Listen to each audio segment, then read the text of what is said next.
What about times when you've asked a question and it's sent a conversation in a completely different direction? I'll give an example. Okay. When you and I were first starting to learn to talk to one another over the internet a million years ago when we barely knew who the other was. Hi. Hi. It was a baby. Yeah. I always say hi to a baby. Absolutely. They were saying hi first. Yeah, it's true. Over the internet, we were talking. Yeah, we were talking, and I asked Steve right up front. I'm like, "What is your intention?"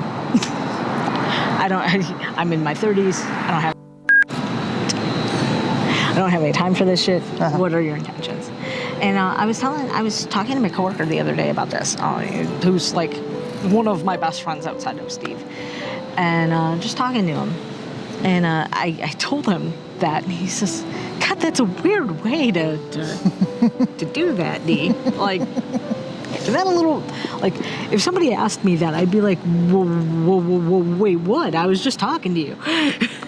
And, you know. What are your intentions? Yeah, that was the exact thing I asked. What are your intentions? And it changed the conversation. And I used to use this a lot when I would be talking to people on the internet because I hate chatting. It was definitely a way that I would redirect conversations. You know, when I'd be talking to somebody and they're just chatting with me about just like, I hate small talk. They're just small talking it up, and I'm just like, good friggin' gods, can we move along, please? And yeah, they were all, when I'm like, what's your intention? It's like, whoo, you know, and those are the people I need to stay the hell away from. It's like, if you can't tell me why you are getting a hold of me right now, you don't need to be getting a hold of me. Because, you know, I'm not going to come to you unless I have something that I urgently need. And that urgent need can just be, I haven't heard your voice in a while, sir or ma'am, and I would like to hear your voice again.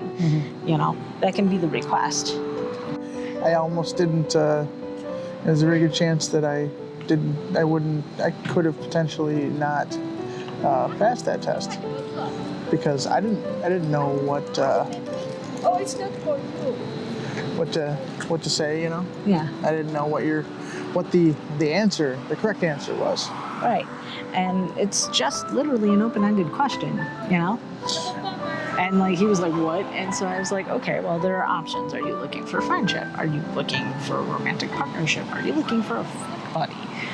Well, a lot of times when we've been teaching classes, you know, we'll have a syllabus, we'll have an outline, and we will have someone ask a specific thing that they want to know about. Right. And then that'll veer things off in a completely different direction. Yeah, and you know, we haven't taught classes in the metaphysical community in over a year now. But we taught them for like 5 or 6 years there. You know, and we might return to it someday. Most likely we won't, but we might return to it someday. But yeah, it was always the questions that got the class going and got us, and it was almost like a discussion group in that regard. Right, because we could have cooked through our syllabus in like 15 minutes. Yeah. And we had like, you know, 2 hours to do the class. Exactly. So it was that interactive, you know, people asking questions. Or practicing whatever the concept was. That's always fun. Yep. And not to be too, you know, braggadocious, but we're knowledgeable, you know, between the two of us, we're knowledgeable enough about those topics to just kind of bluntly answer any question that's thrown at us and know enough to at least be able to, on a surface level, go off in that whatever direction that's right. We at least know where to tell them to find resources. Yes, absolutely. And that was you know, one of the things that we really enjoyed about that experience was having community. As times get more stringent, it would be best for us to consider our communities at this time. Anyway, I think that's all we got till next week. Yay!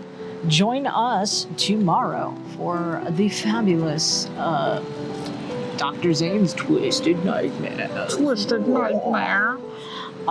So we'll be recording that probably either later today or like tomorrow. Not tomorrow. We have a 12. But tomorrow is when it airs. How Well, can you yeah. record it tomorrow? Breaking the fourth wall. I mean, an effect of like Yeah, I got that. an explosion. the little firework. I need more explosions. I could just I need put an like explosion a firework. right here. Okay, I got you. No All right, problem. y'all. We'll see you next week. Bye.